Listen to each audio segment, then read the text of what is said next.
8:21, welcome back.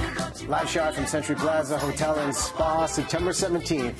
1 month away from the legalization of marijuana here in this country. And Jodie Emery, cannabis advocate, you've been on the show many a times talking about this topic. Many people excited that, hey, we could remove the stigma from cannabis, but there are some real challenges that still exist.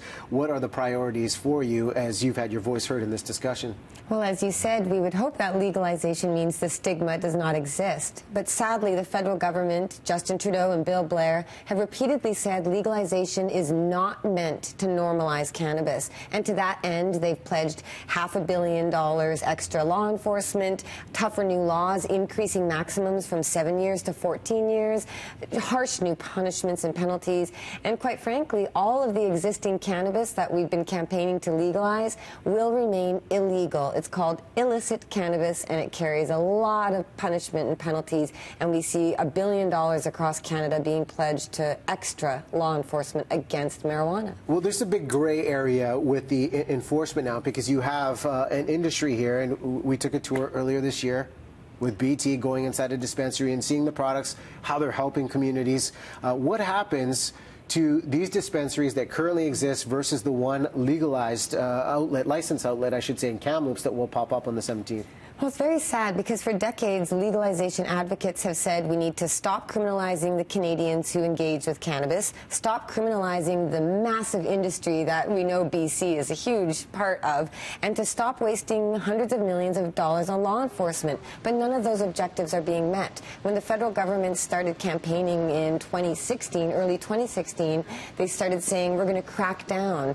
These stock market pot companies that the government approved for medical marijuana, they were created out of court orders, which came out of people getting arrested. So lawbreakers and civil disobedience changed the laws over these years, but now these big companies worth billions of dollars, run by former cops and politicians and big business people, they wanted all the dispensaries shut down. They lobbied for it, and that's what happened. I got arrested, many others got arrested, and those companies, their value went up. So the government is really looking to restrict and limit access to cannabis. They don't want it seen as something that's good for your health. They are pledging more money to go after it, and it's really just protectionism for the government's cannabis sales. And remember, each province, the only legal marijuana you can get will come from the alcohol distributors who wholesale it to retailers. What do you say to the government officials that say the way they're going about it is to create safety across the board, safety with the grower, so you know the quality product you're getting in a licensed store is going to serve the masses in a positive way? Well, two notes. One is that I'm not against safe cannabis. I think it should be safe and clean.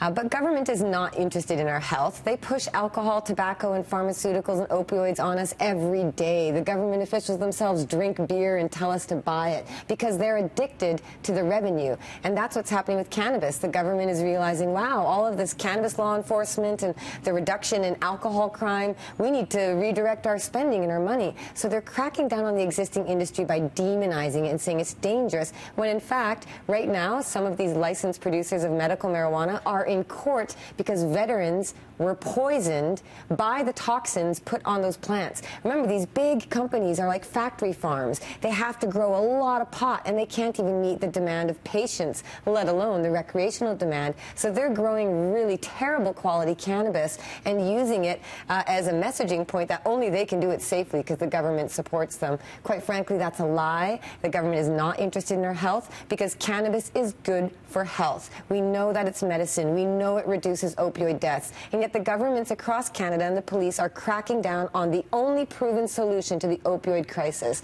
This is not about our health and safety. This is about the government creating a new prohibition, redirecting hundreds of millions of dollars to continue cracking down on the pioneers, Indigenous, people of color, and poor who have always suffered the brunt of law enforcement spending and enforcement. So what is one thing you want to change then as we wrap this up? Legalization is coming. One thing the government can change starting next month so there are positive outcomes. Legalize what already exists. When we said legalize it, We didn't mean legalize big businesses run by cops and politicians that are on the stock market.